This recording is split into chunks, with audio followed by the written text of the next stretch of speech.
Hey guys, welcome back to Virtual Engine. My name's Ariel, and today I got a really awesome guest.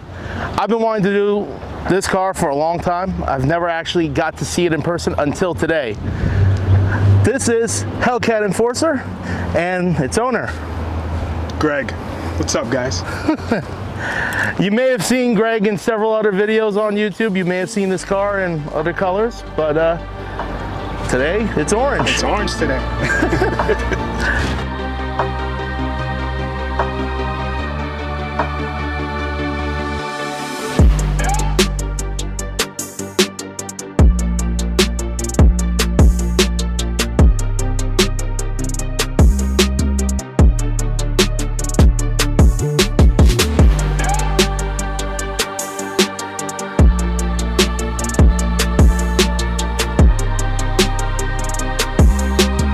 So tell me, how'd you get into cars? That's a tough question to answer because as long as I could say the word car, I was into cars. So being from toddler age, my life was revolved around cars. So I was never not into cars. I was always into cars. So anything throw you right into the idea of having like performance or specialized vehicles? Definitely my dad, my uncle. Growing up, my dad had a hooked up GTI. You know, rims, suspension, little engine work, and he used to race with me and my sister in the car, and so did my uncle. So I mean, it had to happen. It was bound to happen. Oh, well, damn.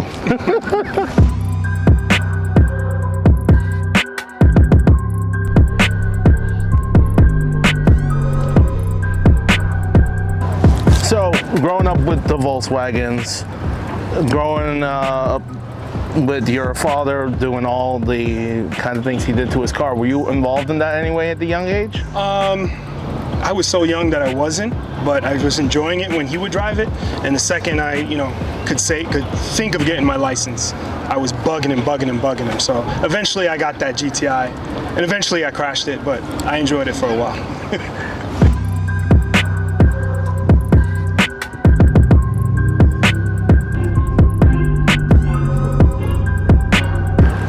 So let's talk under the hood, because there's a whole lot of excitement under here. But what's it putting out? She makes 720 to the wheels. So stock HellCats make around probably like 620 to the wheels.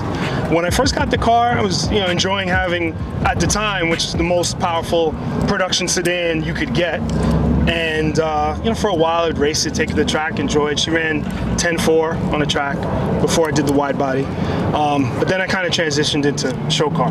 So a lot of my friends have 1,000 horsepower Chargers. I didn't want to go that far with it because I'm showing the car now.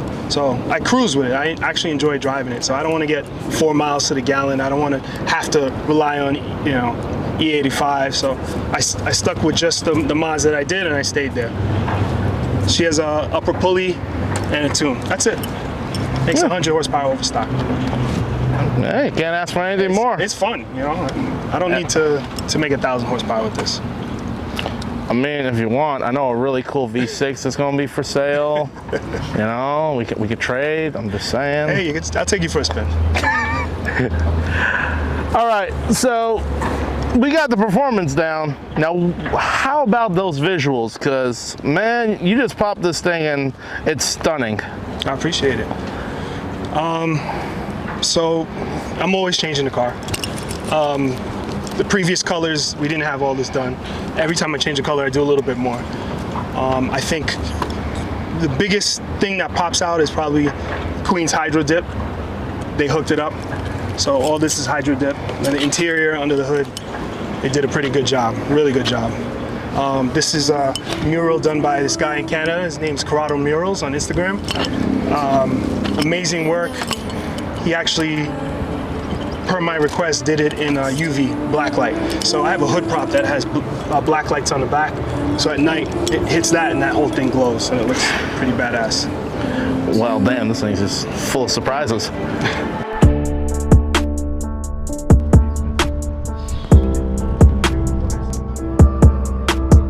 I am very interested in this piece.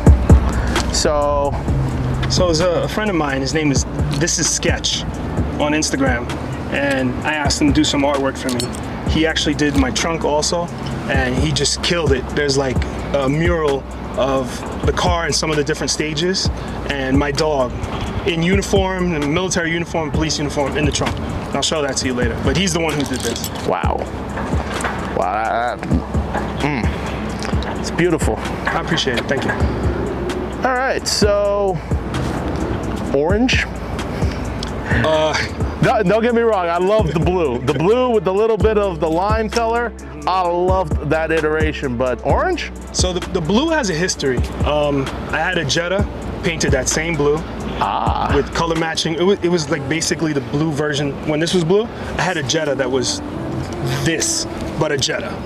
It's body kit, rims that matched the blue, same exact paint.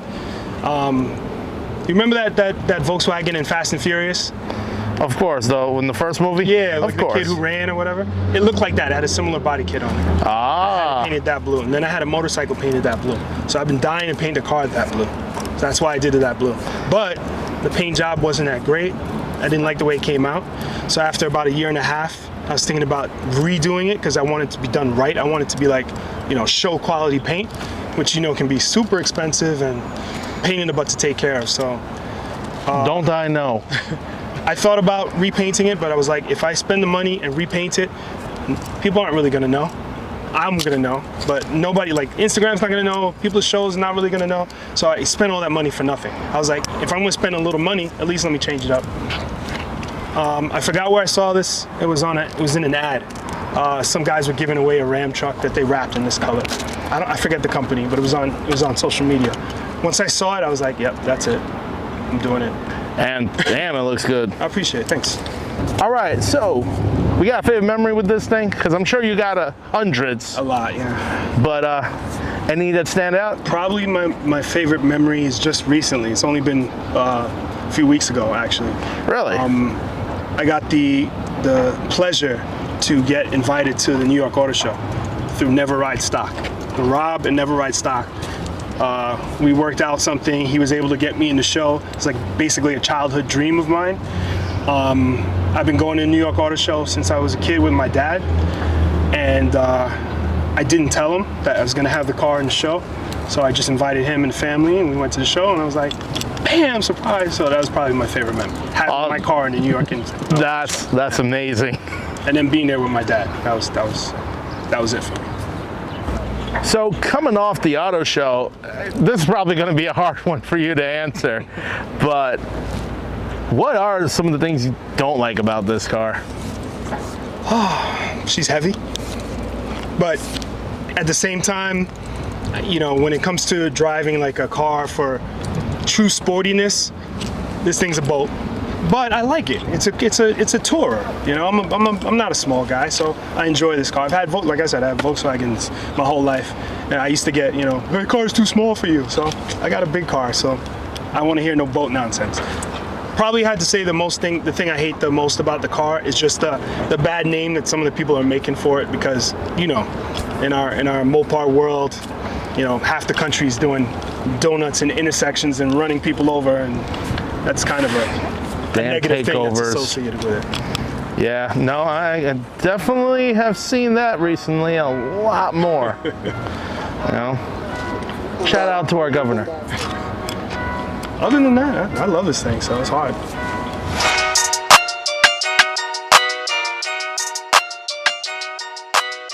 Okay, so I know big things. Well, the big talk of the town when it comes to the Chargers and Challengers right now is wide body.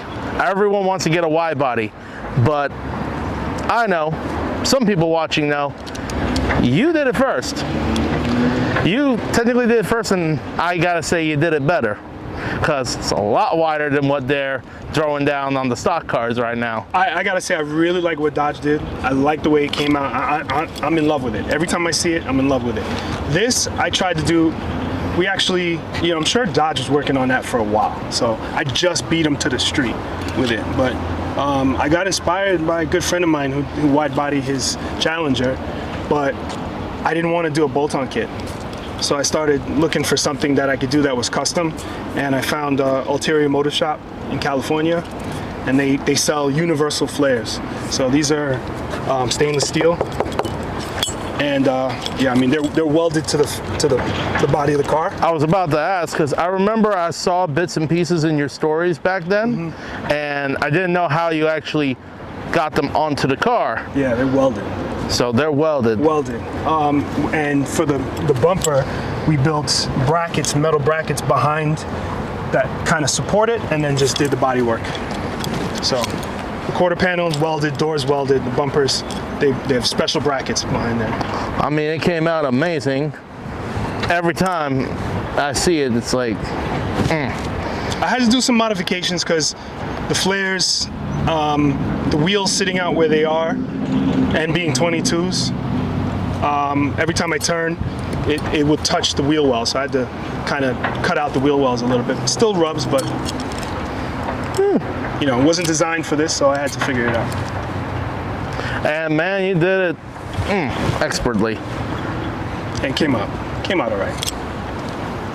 He says, all right, he's too modest, guys, come on. I'm gonna share my favorite fact. Oh, okay. So Dodge is like about 1.3 inches wider per flare. So it's about 3 inches or 3.75, something like that. This car is 10 inches wider in total. The widest production car, I looked this up, is the Lamborghini, I think SVJ or something like that. It's like 80 inches or 82, and this is like 2 inches wider than it. So it's a lot higher, but it's wider than the Lambo.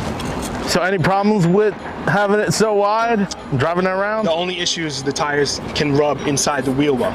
Because if you think about it, I push the wheels out like that. So now, and they're big, so when I turn, they're going a lot further in than they were from the factory.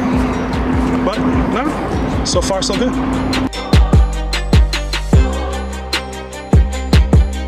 All right, being that this is the first HellCat on the channel, I gotta ask, and I'm gonna ask all the HellCat owners we run into, what's the tire budget looking like? So before I went full show with this car, I used to hoon it a little bit more. You know what I mean by that? A little bit? Okay, so A little bit. I've been doing really well with the tires because I'm not doing as many burnouts and as crazy stuff that I used to do.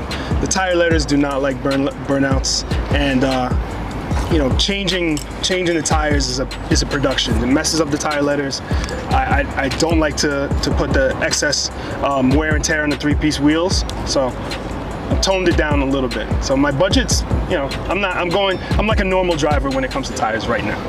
All right, but before all that, when we were still narrow body and whipping it everywhere, I was going through tires, yeah. I don't know what my budget was, but I was going through tires. Couple sets a year.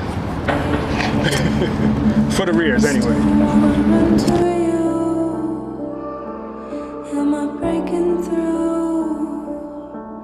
Do you feel me too? Pando made it. interestingly enough, you know, I've never actually been in a HellCat. First time. Yeah, and it's the HellCat. It's crazy.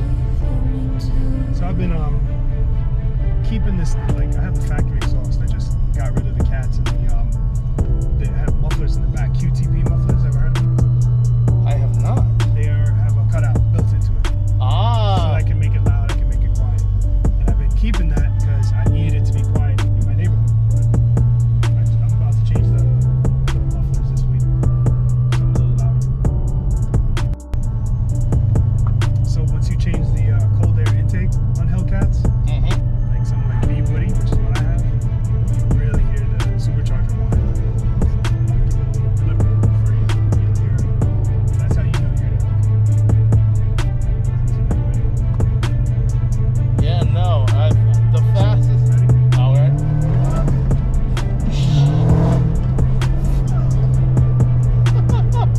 But you hear the one. I hear it. The only thing I don't like right now is my exhaust. So because I have the valves that I'm gonna get rid of this end, they're a little leaky, so it's not a clean sound that I want.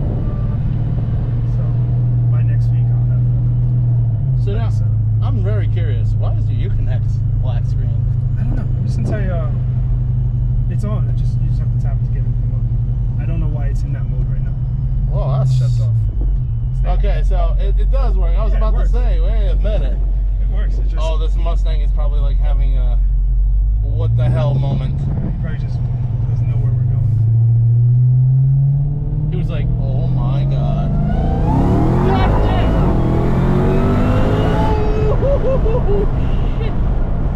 I just dropped my registration. Gotta go back and get that. Oh yeah, we definitely need to go back for that. Holy!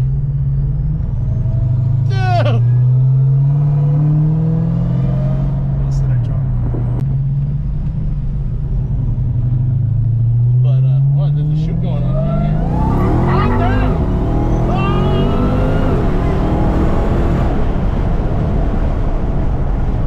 I lost my hat. Great, you lost your registration. I lost my hat. That's great. Holy. Okay, maybe I do need a HellCat. Maybe I do. You got to. They're addicting. Oh man, I mean, Tesla's fun, but it's quiet. I don't. Why do you want quiet? That's why And my car's quiet compared to everybody else. Yeah, right? I mean, this is pretty much on the same level as my car. And my car is as loud as a V6 gets before it sounds disgusting. I can open up the valves, but one of them is acting up, so that's why I'm getting rid of it. It's happened too many times. I've broken it too many times. Once I open it up, it's straight pipe. It's very... Window.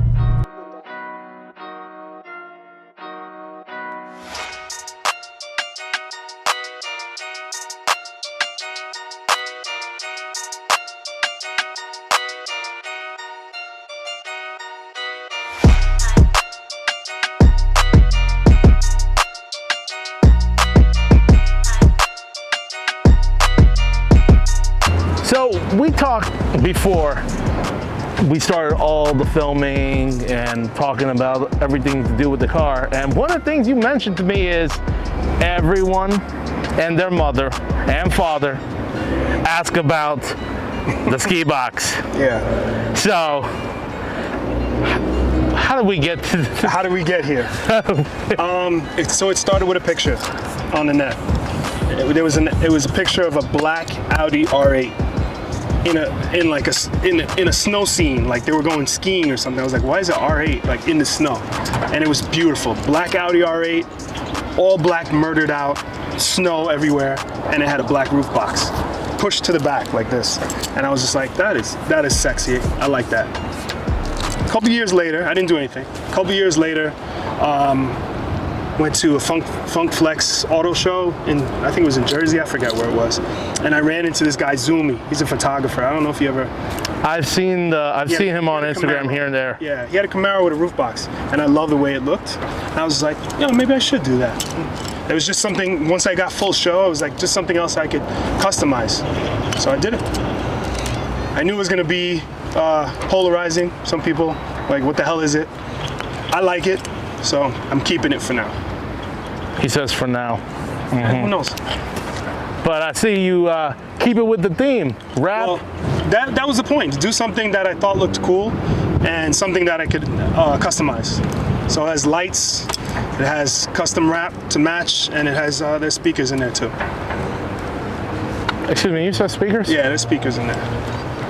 I was already impressed with the lights. Now he says speakers, and it's like, oh God, what the hell? But it actually comes in really handy for going to shows. I go with shows, like I've driven this car to Atlanta, Texas with my girlfriend, and as you see, my trunk's full.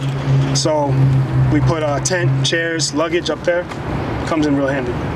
No, I can imagine that.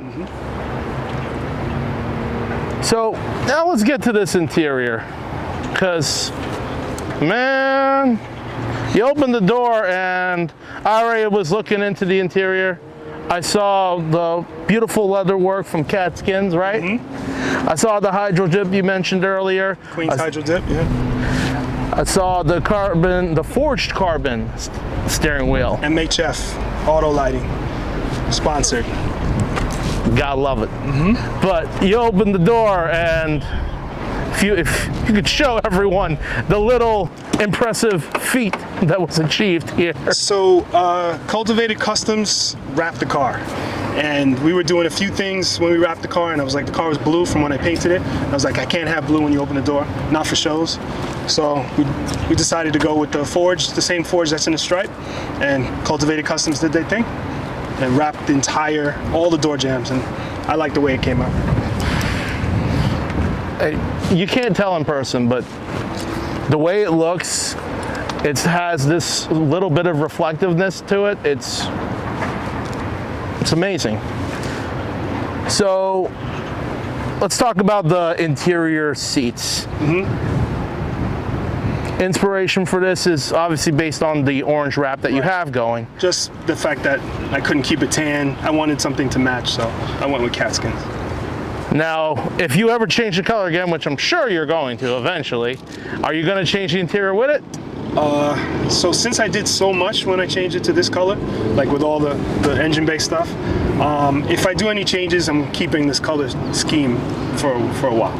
All right. That way I don't have to change everything on the car. Now, this also smacked me in the face. Everything smacks me in the face when it comes to this car. But speakers, man, what'd you say? How many were in this car? 26 on top of the factory ones. On top of the factory ones, and you had the factory Harman Kardon stuff, yeah, right? I don't even use them, so we're just running full aftermarket. Me with my simple 8 speakers, you know, it's great. I think I got 5 amps. There's 4 10s and 4 tweeters in the center, and just the 2 subs in the trunk. I see a lot of cutting was done for this. A lot. All right, so one of the big things you told me when we were talking about doing this video is the Million Light Show.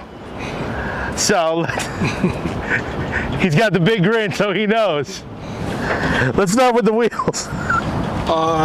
Everything is lighting trends. So there's just a double row light strip on wheel rings in all the wheels. And you told me it was a little bit complicated in the front to get it to work. No, just not to get to work, but just the way we wired it. So I don't know if you know what a ghost controller is.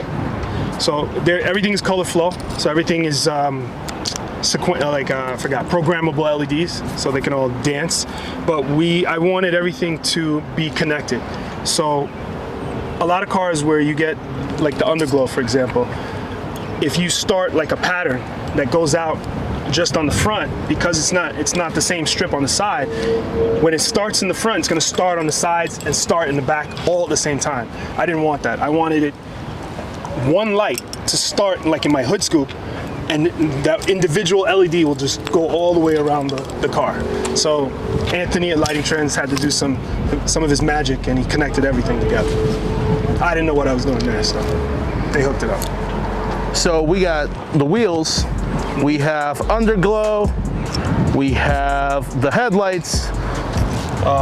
Every vent, front and rear, it's got LEDs behind the grille. Obviously the push bar. The push bar. The ski box has lights. Ski box so they have a whole strobe package. Let me turn it on.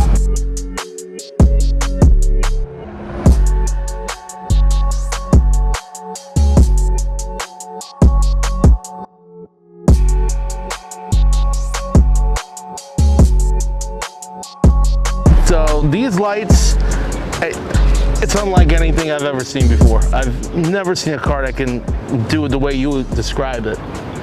You know, so do you know how it works, or Basically, it's just all they did is they make sure they connected a data cable from every individual strip so that everything works in a sequence. That was the only thing that I couldn't do on my own. So I had underglow before, I had wheel rings, but Lighting Trends hooked it up. All right, so clearly the red and blue ain't legal. No. But then again, neither is underglow or wheel rings or any other thing you put on your car. But yeah, that'll get you in trouble. You know, I have a law enforcement background, so don't do this and don't drive on the street with it. That's my public service announcement. There you go. So, push bar, lights. Where did this bar come from? Because I've never seen a bar like that either. That's a Satina is the manufacturer. Oh, the same guys that make the push bars, right? Yeah, that's a police push bar. Oh. And it's actually mounted to the frame of the car, so. Damn. And it's not steel, it's actually aluminum, so it weighs like 20, 25, 30 pounds. But I've pushed cars with it before. Yeah, I remember seeing that video. It was a Magnum, right? Yeah, my friend's car broke down. That's Paulie's. Oh, there you go. Now, we riding lowered or we riding air suspension? It's on air suspension. Airlift, yeah. So any problems with that? Because I know a lot of people talk about problems with air suspension. It's just that it's something that has more points of failure, so you have to stay on top of it. That's it. Any advice? I've just make sure you inspect your suspension regularly. I would say like, every month, every time that car is up, look over your suspension. That's all. And make sure nothing's rubbing. But if you have that set up properly, those bags can last, the length of the car.